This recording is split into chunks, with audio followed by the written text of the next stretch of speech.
lahat po sa inyo dyan. Kumusta ang buhay? So magbasa na po ako sa layahon na. Itong gusto kong babasahin yung kay Elder Jirit W. Gong. Ito yung gusto kong basahin. Ng Quorum ng 12 Apostol by Elder Jirit W. Gong. Sabi niya dito, lahat ng bagay para sa ating ikabubuti.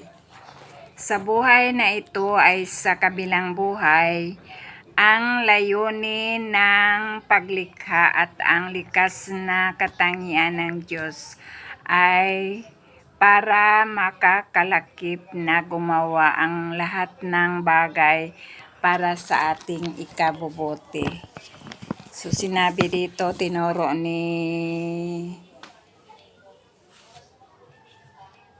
Pangulong Russell M. Nelson, lahat ng pinaniwalaan natin at lahat ng pangakong nagawa ng Diyos sa kanyang pinagtipan ng mga tao ay nagsasama-sama sa templo. Sa buhay na ito at sa kabilang buhay, ang layunin ng paglikha at ang likas na katangian ng Diyos ay para makakalakip na gumawa ang lahat ng bagay para sa ating ikabubuti. Ito ang walang hanggang layunin ng Panginoon. Ito ang kanyang walang hanggang pananaw. Ito ang kanyang walang hanggang pangako. Kapag magulo ang buhay at hindi malinaw ang layunin upang gusto ninyong mamuhay ng mas mabuti, ngunit hindi ninyo alam kung paano, nakikiusap ako lumapit sa ating Diyos Ama at kay Jesucristo.